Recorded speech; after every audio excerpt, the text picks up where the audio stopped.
নামাজ পড়তেছে, রাস্তায় লাথি মেরে বের করে দিচ্ছে।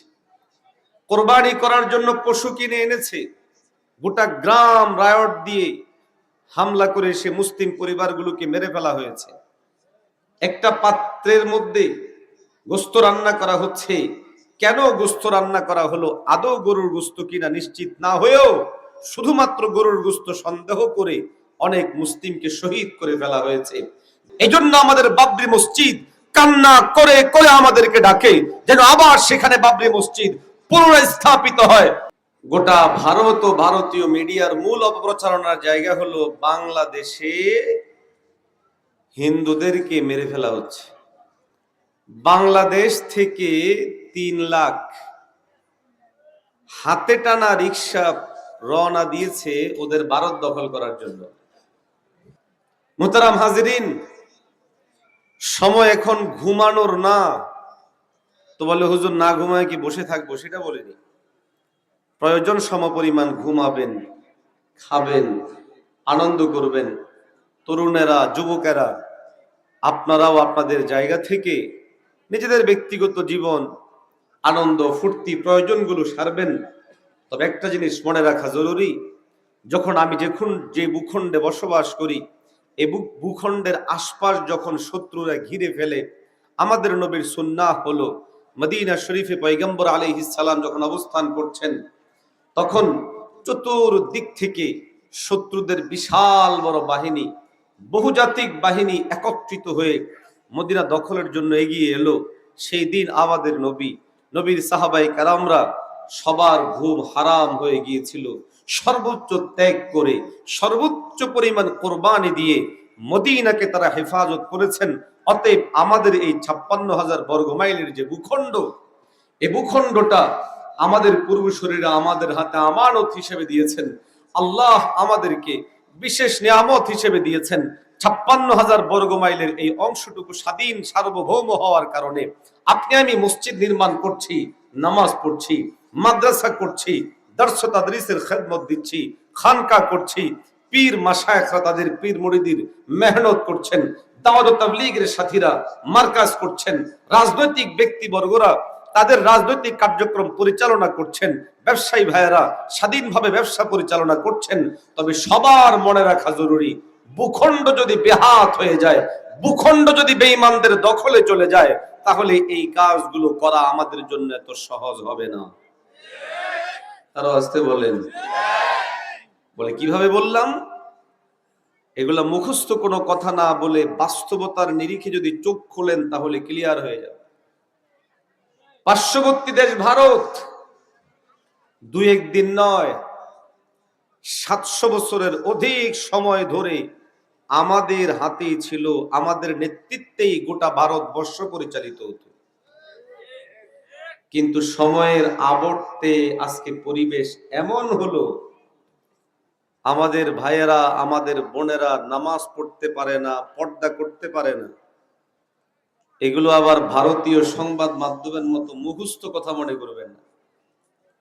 শত শত ভিডিও অনলাইনে পাবেন, সংবাদ মাধ্যমে পাবেন। নামাজ পড়তেছে, রাস্তায় লাথি মেরে বের করে দিচ্ছে। কোরবানি করার জন্য পশু কিনে এনেছে, গোটা গ্রাম রায়ট দিয়ে হামলা করে সে মুসলিম পরিবারগুলোকে মেরে ফেলা হয়েছে। একটা পাত্রের মধ্যে গোস্ত রান্না করা হচ্ছে। কেন গোস্ত রান্না করা হলো? আদৌ গরুর গোস্ত কিনা নিশ্চিত না হয়েও শুধুমাত্র গরুর গোস্ত সন্দেহ করে অনেক মুসলিমকে শহীদ করে ফেলা হয়েছে। জয় শ্রীরাম শব্দ উচ্চারণ করার জন্য অনেক ভাইকে, অনেক বোনকে শহীদ হতে হচ্ছে। কেন? আর একটি মাত্র কারণ, ওই রাষ্ট্রের ওই জায়গাটা তারা বসে আছে, আর এই বসে থাকাকে তারা তাদের চূড়ান্ত বিজয় মনে করছে, চূড়ান্ত সফলতা মনে করছে। ওই সমস্ত অথর্বদের প্রতি আপনার আমার মেসেজ দেওয়া প্রয়োজন। গোটা উম্মাহকে এই বিষয়ের উপরে জাগ্রত করা প্রয়োজন। 700 বছরের ভারতবর্ষ আমাদের ছিল, এটা এখনো পর্যন্তই আমাদের। বিভিন্ন কারণে বেহাত হয়েছে। এজন্য আমাদের বাবরি মসজিদ কান্না করে করে আমাদেরকে ডাকে যেন আবার সেখানে বাবরি মসজিদ পুনরায় স্থাপিত হয়। ও ভাইয়েরা, একটি বাবরি মসজিদের হিস্ট্রি বা ইতিহাস জানি, এজন্য বাবরি মসজিদের জন্য কাঁদি। বাবরি মসজিদের শব্দ উচ্চারিত হলে হৃদয়ের মধ্যে ব্যথা জাগ্রত হয়। আপনার আমাদের জানা উচিত, দু একটা বাবরি মসজিদ না, হাজার হাজার মসজিদকে আস্তাবল বানানো হয়েছে, ঘোড়া রাখার জায়গা বানানো হয়েছে, গরুর ঘর বানানো হয়েছে, বিভিন্ন ভাবে নাপাক করে ফেলা হয়েছে। অতএব নাপাক যেই হাতগুলো আমার স্বাধীন এবং সার্বভৌম রাষ্ট্রের দিকে অগ্রসর হচ্ছে, এই হাতগুলোকে মোকাবেলা করার জন্য প্রত্যেকে নিজের জায়গা থেকে প্রস্তুতি গ্রহণ করব।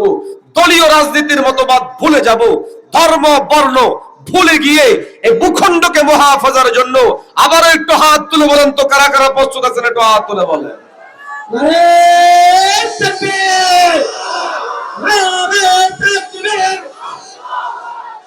ইসলামের শত্রুরা হুশিয়ার সাবধান,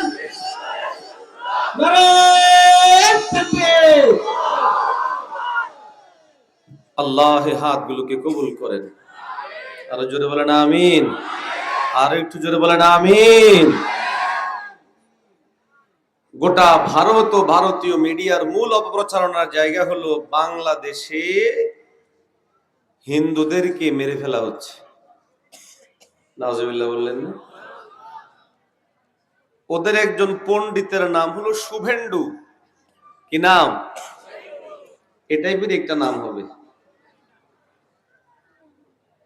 ওদের সংবাদ মাধ্যমের আচরণ আর রাজনীতিবিদদের আচরণের কথা মনে হলে, যেমনটা আমি শুরুতে বলেছিলাম, মনে হয় যেন এগুলাকে কোন একটা ট্রেনিং সেন্টার থেকে ট্রেনিং করে আনা হয়েছে, যে মিথ্যা কিভাবে বলতে হয়, মিথ্যা কিভাবে ছড়াতে হয়। আরো আসতে বলি, মিথ্যার কয়েকটা নমুনা বলি, আলোচনা বোঝা যায়? প্রয়োজনীয় মনে হয় না অপ্রয়োজনীয়? শুভেন্দু ওই রাজনীতিবিদ বলতেছে, বাংলাদেশ থেকে 3 লাখ হাতে টানা রিক্সা রওনা দিয়েছে ওদের ভারত দখল করার জন্য। হাতে টানা রিক্সা আপনাদের গ্রামে আছে? জোরে করে কই। কিশোরগঞ্জ শহরে আছে? বাংলাদেশে আছে? আরে হাতে টানা রিক্সা মানে আমরা যেগুলো প্যাডেল দিয়ে চালাই পাই, এগুলা না, ওইটা আরেক টাইপের রিক্সা। এটাকে সরাসরি এক ধরনের ওই যে ঠেলা গাড়ি আছে না, এই ঠেলা গাড়ির মতো এরকম 2 চাকা আর সামনে হলো টানার মতো জিনিস থাকে। সারা বাংলাদেশে কোথাও এইরকম রিক্সা আছে? তো এর এই রিক্সার আলাপ শুনে মনে হলো কিছুদিন আগে ঢাকায় কিছু রিক্সা বাহিনী তৈরি হয়েছিল, ঠিক না? তো মনে হয় এরা ওরাই। এরা কি? ওরাই। আরেক পণ্ডিত সংবাদ মাধ্যমে এসে এমন এমন কথা বলে, তো ওর মাঝে মধ্যে বলে ত্রিং বিরিং ত্রিং বিরিং। কি বলে? এই কথা বলেন না, কি বলে? ত্রিং বিরিং ত্রিং বিরিং, মানে এভাবেই বলে। আমি অবাক হই, সংবাদ মাধ্যম ঘিরে কোন একটা দেশের বিরুদ্ধে এভাবেও মানুষ কথা বলতে পারে। আসলে মূলত হলো এরা সবগুলো এট আ টাইম পাগল হয়ে গেছে। আল্লাহ এই পাগলদেরকে এবং তাদের আচরণ থেকে আমাদেরকে হেফাজত করেন। আর একটু জোরে বলেন না আমিন। এটা আমার আলোচনার ভূমিকা এবং মূল ফোকাসিং এর জায়গা ছিল, যে আমার ভূখণ্ড, আমার দেশ, এটার বিরুদ্ধে ষড়যন্ত্র আছে না নাই? এখন হলো করণীয় কি? মারামারি করবেন? জোরে বলেন না। হিন্দু ভাইদের সাথে বাজে ব্যবহার করবেন?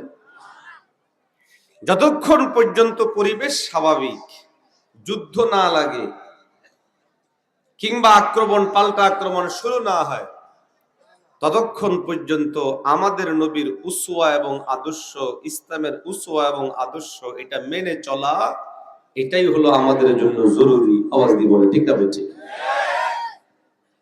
ব্যাপারটা রাষ্ট্রীয়। আমাদের রাষ্ট্রীয় সেনাবাহিনী, নৌবাহিনী, বিমান বাহিনী, পুলিশ সহ নিরাপত্তার সাথে জড়িত যারা আছেন, তারা এই বিষয়গুলোকে মেনটেন করছেন। আমাদের দায়িত্ব আমাদের জায়গা থেকে সাপোর্ট করা, উদাহরণস্বরূপ লেখালেখি করা, এই যে আমি আপনাদেরকে বলছি এই বিষয়গুলো পরিষ্কার করছি, এটা আমাদের দায়িত্বের অংশ।